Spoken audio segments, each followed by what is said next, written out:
Mēs turpinām mūsu stāstus. Mēs turpinām ar to, vai jums ir ienācis prātā, cienījamie skatītāji, ka visas darbības, kuras jūs šodien veicat ar lielu prieku un vieglu roku, tam līdzīgi var veikt vēl ātrāk, vēl labāk un vēl ērtāk. Paskaties uz šo.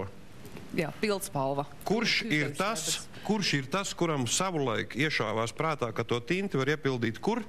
Mazā trubiņā un ielikt galā lodī. Un nevis mērcēt podiņā ar tinti un tam līdzīgi. Un tagad visu pasauli pateicīgi šim cilvēkam, gan jau, ka viņu vārdu izdotos noskaidrot. Ja šādu cilvēku mums būtu vairāk, cienījamie skatītāji, mūsu valsts zeltu un plauktu. Bet, uzmanieties, Latvijā ir panīts avantūrismu gars, un jūs prasīsiet, kāpēc gan es tā saku, un to sapratīsiet nākamajā stāstā. Iespējams, ka pavisam drīz, lai izbirstētu zobus, mums vairs nebūs jāizmanto abas rokas. Jo kāds pašmāju domātājs ir izgudrojis ierīci, kura krietni vien atvieglos mūsu ikrīta un ikvakara pūli. Normunda izgudrotā zobu birste apvienojumā ar zobu pastu, kas gluži kā uz burvju mājieni parādās uz zobu sukas, ir tikai viens no neskaitāmiem izgudrojumiem, kas Normunda prātu bieži pārņem, jāatzīst, ne tajās piemērotākajās diennakts stundās. Es eju vien pat gulēt, viņš sēžās krēslā un sāk pierakstīt. Ka viņš visu pierakstīs, viņš iet gulēt. Citreiz mēs aizējam reizē gulēt, viņš naktī ceļās augšā, neiz pamostos no tā, ka man blakus neviena nav. Atnāk virtuvē, viens sēž, raksta. Taču izgudrotāja sieva pie šāda režīma jau ir pieradusi un nemaz nesūdzas, jo vīra prāta spējas iespējams kādā jaukā dienā radīs tādu labklājību, par kādu nesapņo pat mūsu turīgākie valsts vīri. Šis produkts, viņš varētu pat būt kā analogs mūsu šprotēm, balzāmam, jo viņš ir unikāls un pasaulē otra tāda nav. Normunds plāno ražot divus dažādus mutes dobumu higienas produktus. Viens no tiem ir komplekts 2 vienā, kas ietver zobu pasta stūbiņai pievienojumu zobu birsti, un uzlabotais komplekts 6 vienā.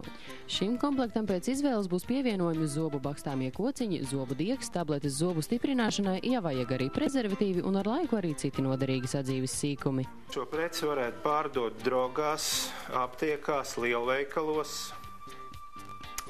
kempingos, turistu, jā. Viņi pat varētu pārdot, teiksim, biznesa cilvēkiem, kurš ir aizmirsis, teiksim, paņemt līdz lidmašīnās stjuardesēm. Latvijā Normunda garabērns patentu jau ir ieguvusi. Vienīgais, kas Normundu šķir no vispasaules patentu iegūšanas un ražošanas uzsākšanas, jau atkal ir nauda.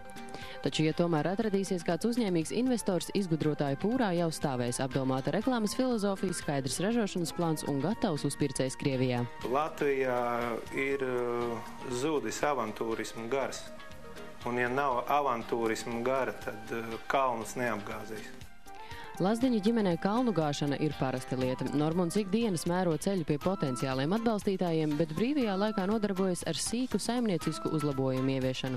Piemēram, pasta kastītes apgaismojums un pašrocīgi izgatavots trenažieris ar papildinātām funkcijām ģimeni, protams, iepriecina, bet nu jau vairs nepārsteidz. Trenažieris zāles īpaši sajūsmā nebija, toties dēls bija ļoti stāvā sajūsmā.